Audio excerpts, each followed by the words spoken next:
in our industry, in our side of the industry, that's come up with, he's in that education realm. So he's a great competitor. He's been in the Olympia, I think 7 times. He's not vying for the title, but I think his legacy is going to be more education. So he actually has like a university's online university that you can go through his program, learn about PEDs, learn about dieting, learn about how to coach the coaches. Coach athletes. So he's a great resource. He's a registered dietitian. So he's going to keep me in check.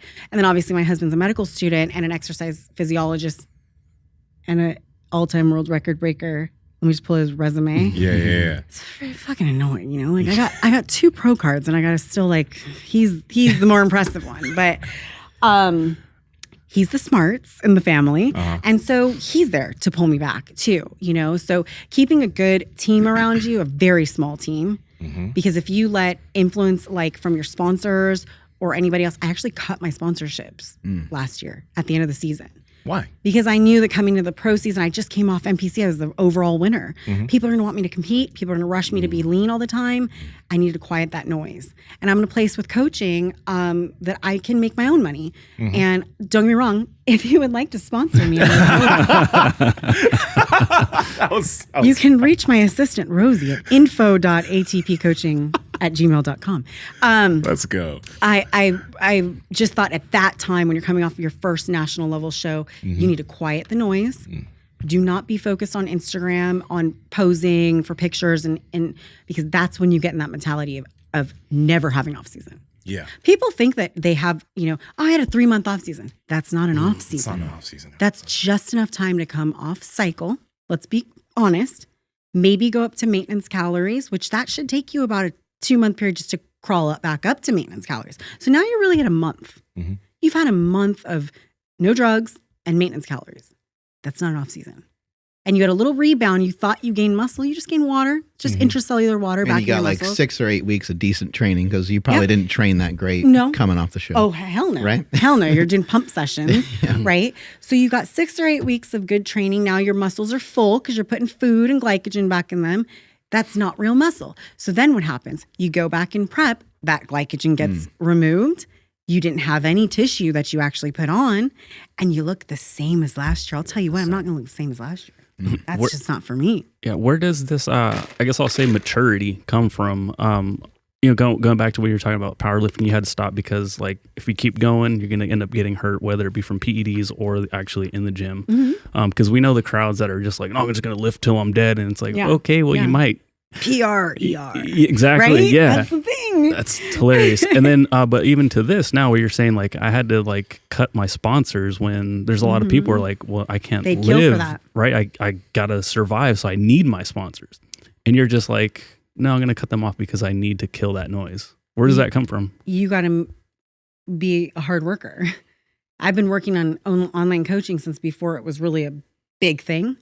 I left a big fancy gym called Equinox. It's like, I was a pretty high level trainer there and it wasn't for me.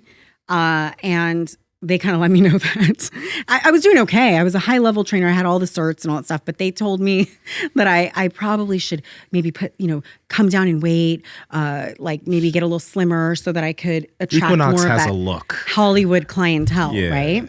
Yeah. And I said, well, fuck that. Excuse me, sir. I could deadlift your car. Get the fuck out of my face. So, Jeff, if you hear this. I'm going to plug his last name too. I can't remember it. Little squirrely looking dude. We never forget those like upper management people. Yeah. That really pissed me off. So to answer your question, I went into online coaching and I thought, well, this is do or die. I had insurance through Equinox and all that stuff. So I thought you need to hustle. And I started online coaching, and Bart was nice enough to let me coach some in-person clients there in LA. Yeah. And I started working the front desk. I was mopping the floors at Barbell Brigade until midnight, closing the gym, opening it up at 5 a.m. and trying to make my business happen. All the while, after I just gave up a huge, you can make $150,000, $200,000 at Equinox. I gave that up and started mopping floors at my powerlifting gym so that I could build this powerlifting coaching business, and eventually it turned into a regular GPP type. I have all types of clients, like lifestyle, all that stuff. Power Project family, how's it going? I hope you guys are enjoying the episode. And I want to tell you, sometimes when you're a lifter, you need certain pieces of equipment that's going to help you perform a little better in the gym. Just like the hip circle is going to help warm up your hips, knee sleeves are going to keep your knees warm when you're squatting. The slingshot's going to help you bench a little bit more. But the cool thing is that Mark made all of this equipment when he was in the middle of his powerlifting career because he wanted equipment that could help him perform better as it can also help you perform better. The cool thing is that all this equipment was made for lifters by lifters. Andrew, could you tell them how to get it? Yes, that's over at markbellslingshot.com, and at checkout, enter promo code PowerProject10 to save 10% off your entire order. Links to them down in the description as well as the podcast show notes. And I did it I went so hard, man, that I don't need sponsors, thank goodness. And I would love them now. It's a luxury to have, it's a privilege to have on top. But yeah, you have to put yourself in a place, in a position where you can call the shots and you're not in the beck and call of the internet. You know what I mean? I think that's the biggest thing that probably keeps me really healthy, keeps me balanced, and allows me to make decisions like that where I can not put myself in a compromised position health-wise, or mental health wise. So I can just make my own money. I love coaching. Like, I love what I do. I love helping people. Like, you were in the gym talking to those girls and I was like, I want to coach that girl because she could be a good bodybuilder. Yeah, I think she would do great. She'd do great. So yeah, if you find a job that can kind of work with your bodybuilding schedule, which is very difficult. I don't know how people do it being 9 to 5. But if you find something that can pay you enough to do your passion, then you don't need to make those types of decisions. But I know when I say that, people go crazy because they're like, that's my dream to have a BSN sponsorship or whatever. When you gained some weight, you made some posts. And it seems like most of the responses to that are pretty positive. Is that what you found? Or were you surprised that they were positive? And was there like negative? Post show, you mean? Yeah. Yeah. I think I've built I'm not a huge influencer, right? And I think it's on purpose. I didn't want to have a huge following because you can't control the type of comments. I don't know how you do it.